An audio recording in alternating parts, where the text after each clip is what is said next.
बहुत बहुत स्वागत करते हैं आपका। और आज हम फिर आपके बीच में उपस्थित हैं।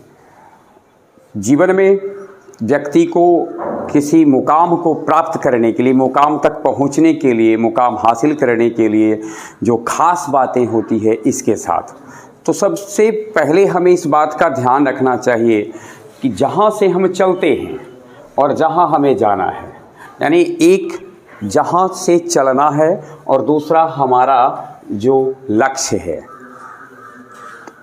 आरंभिक बिंदु और यहाँ तक कैसे पहुँचेंगे, ये जो दूरी है, ये जो फासला है, इसे किससे तय किया जाएगा। तो दूरी कभी भी दूरी तय करने के लिए केवल समय बीतने के साथ दूरी तय नहीं होती।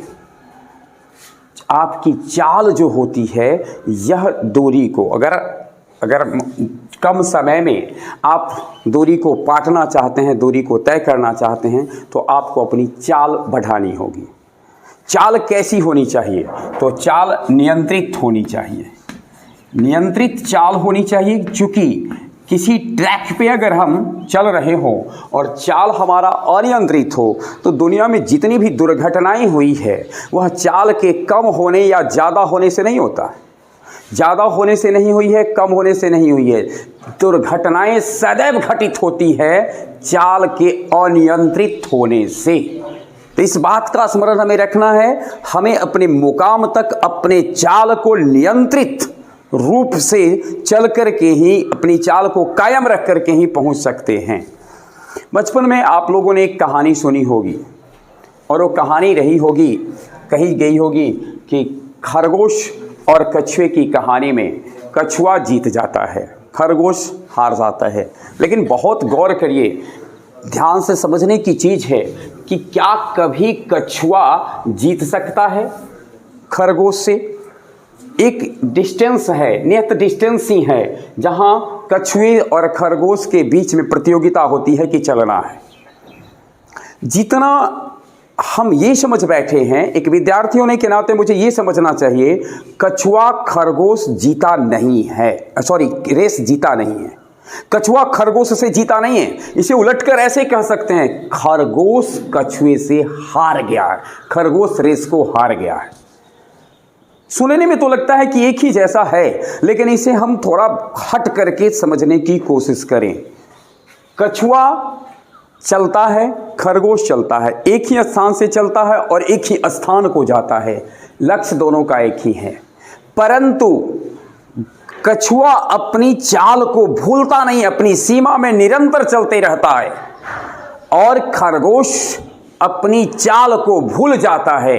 आपने सुना होगा कि सो जाता है। मैं आपको यह बताना चाह रहा हूं, अपनी चाल को भूल जाता है। तो जब कभी भी व्यक्ति अपनी चाल को भूलेगा, अपनी चाल को भूलना ही उसकी असफलता की दिशा में बढ़ाया गया कदम होता है। तो हार की दिशा में कदम उस समय ही बढ़ा दिया था खरगोश, जिस समय उसने अपनी चाल को भूलने का कार्य किया।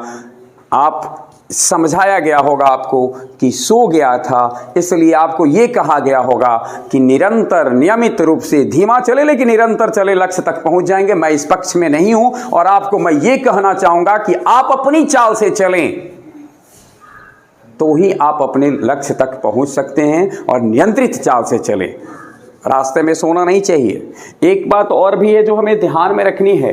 कभी अगर आप ये सोचते हैं कि हम धीमे धीमे चल करके पहुंच जाएंगे, तो भी आपकी गलत सोच है।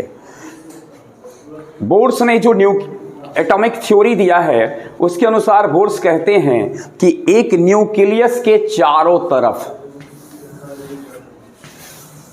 इलेक्ट्रॉन मूव्स करता है, परंतु मूव्स जो इलेक्ट्रॉन करता है, वह इलेक्ट्रॉन्स मूव किसी खास ऑर्बिट में ही करता है। चारों तरफ जिधर मन में आ उधर नहीं कर सकता है, खास में करता है। जिस खास में वह करता है, उसको बोर्स ने कहा कि उसका स्टेशनरी ऑर्बिट है। और उस ऑर्बिट में जब सपोज करिए, अगर ये स्टेशनरी ऑर्बिट है, ये स्टेशनरी ऑर्बिट है, और बीच के किसी में ये चल रहा है, यहाँ अगर इलेक्ट्रॉन है और यहाँ इलेक्ट्रॉन है, तो दोनों की खासियत आप समझने की कोशिश करिए। और एक इलेक्ट्रॉन यहाँ है, तो यहाँ जब इलेक्ट्रॉन है तो यहाँ स्टेशनरी ऑर्बिट में है, इसलिए उस ऑर्बिट में नाभिक के चारों ओर घूम रहे इलेक्ट्रॉन की ऊर्जा में कोई क्षय नहीं होगा।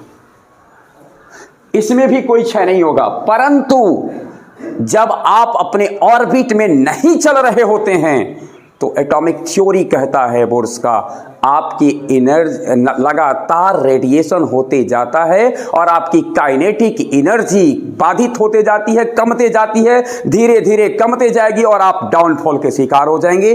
बोर्स का यह एटॉमिक थ्योरी, बोर्स का यह जो थ्योरी है, जो ये कंसेप्ट है, ये जीवन में भी लागू होता है। जब कभी भी हम अपने स्टेशनरी ऑर्बिट से अलग चक्कर काट रहे होते हैं तो हमारा एनर्जी लेवल धीरे धीरे धीरे धीरे कमते जाता है, काइनेटिक एनर्जी धीरे धीरे खत्म हो जाते जाता है, गतिज ऊर्जा खत्म हो जाती है और हम एक दिन नाभिक में गिर जाते हैं और ऐसे एटम का अस्तित्व खतरे में होता है, समाप्त हो जाता है। तो इसलिए आपका स्टेशनरी ऑर्बिट क्या है, आप इसे भी समझने की कोशिश करें, आप इसे प्रयास करें। मैं 2 निवेदन के साथ अपनी बात को विराम देना चाहूँगा। पहला, अपनी चाल बनाए रखें, क्योंकि कोई भी कछुआ किसी खरगोश को हरा नहीं सकता है। निर्णय जब तक खरगोश का यह नहीं हो जाता है कि उसे हार जाना है। तो मैं आपको उस कहानी से भी यही कहना चाहूँगा, खरगोश ने ही निर्णय ले लिया था कि मुझे हार जाना है। दूसरा निवेदन करूंगा, आप अपने ऑर्बिट में ही अपनी गति को बनाए रखें, अपने ऑर्बिट में चलें, नियंत्रित चलें, नियमित चलें और लक्ष्य पाने तक चलते रहें। लक्ष्य कहाँ है मुश्किल है जानना। अब हम इसके साथ की जो हमारी वेद की पंक्तियां हैं, उत्तिष्ठत जागृत प्राप्य वाराणि बोधत, उठो जागो और तब तक मत रुको जब तक लक्ष्य को प्राप्त नहीं कर जाते हो। इस निवेदन के साथ ही अपनी वाणी को विराम देते हैं। बहुत बहुत धन्यवाद।